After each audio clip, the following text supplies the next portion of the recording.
क्या कर सकते थे? 100 FIA के केसेस जो इसके ऊपर हुए और वो भी डर डर के बेचारों ने किया। तो मेरे हाथ में क्या था? और जिनके हाथ में पावर थी, मैं आज आपको ये कहना चाहता हूं कि वो करप्शन को बुराई नहीं समझते थे। उनके लिए करप्शन बड़ी चीज ही नहीं थी। उनके ख्याल में कि ये जो करप्शन है ये तो होती है, और उन्होंने, क्योंकि वो करप्शन को बुरा नहीं समझते थे, ये सबसे बड़ा इस मुल्क के ऊपर अलमिया है कि आज जिन लोगों को जेल में होना चाहिए था वो आज या वजीर बन गए और या प्राइम मिनिस्टर बन गए हैं और या वजीर आला बनने की कोशिश कर रहा है। तो पाकिस्तानियों, ये कौम ये बर्दाश्त नहीं कर सकती, कोई कौम ये बर्दाश्त नहीं कर सकती। इसलिए मैं अभी आपको लाएमल दूंगा कि हमने करना क्या है, लेकिन मैं ये आपको वाजे कर दूं, मैं जब तक जिंदा हूं मैं इस नाइंसाफी और जुल्म का मुकाबला करता रहूंगा। पाकिस्तानियों, लाहौर के मेरे बाशऊर शहरियों, पहले बताएं आप तैयार होंगे जो मैं आपको बाद में बताने लगा हूं मेरे साथ? इंशाअल्लाह। अच्छा, अब मैं आपको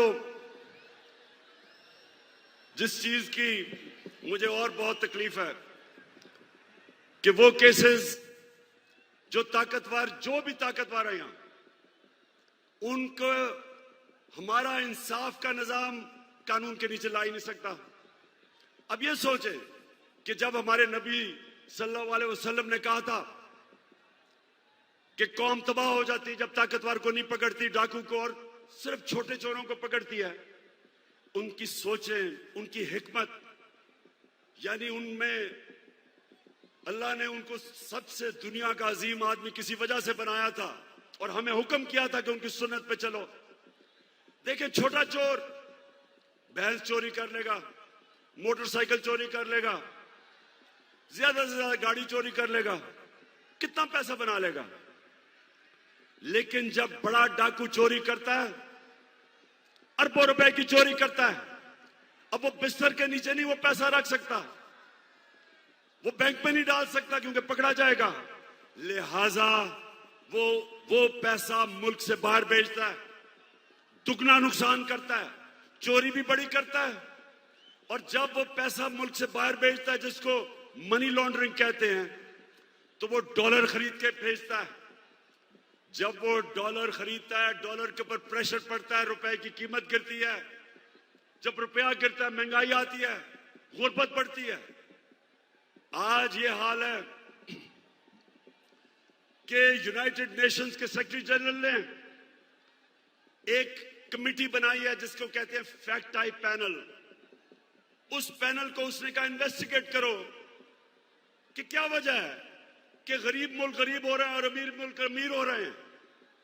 आपको पता है उस पैनल ने क्या, उसने जब इन्वेस्टिगेट किया तो क्या चीज सामने आई कि हर साल, पाकिस्तानियों इधर और से सुनो, हम IMF से हम सिर्फ 6 अरब रुपए के कर्जा जब लेते हैं तो हमें उनकी हर बात माननी पड़ती है।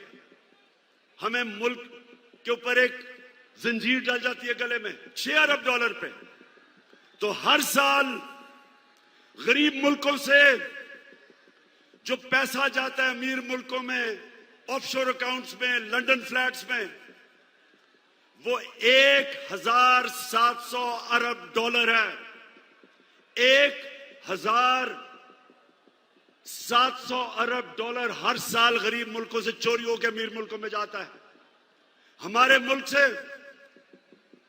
अंदाजा लगाया जाता है 15 अरब डॉलर हर साल बाहर जाता है चोरी करके। और वो कौन करता है? वो भैंस चोर या मोटरसाइकिल चोर नहीं करता, वो ये बड़े बड़े डाकू जो आज ऊपर मुसल्लत कर दिए हैं, ये चोरी करके पैसा बाहर भेजते हैं। और इसलिए मेरे पाकिस्तानियों, इनका मुकाबला करना है हमने। ये है हमारी हकीकी आजादी की जंग। जो मैं आपको आज तैयार करवाने आया हूं उसके लिए।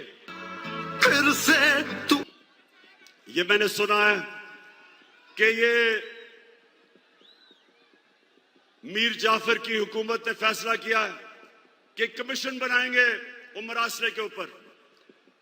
शहबाज शरीफ, तुम और तुम्हारी फैमिली से ज्यादा झूठे लोग दुनिया में आए नहीं हैं। तुम्हारे से ज्यादा करप्ट लोग इस दुनिया में नहीं आए।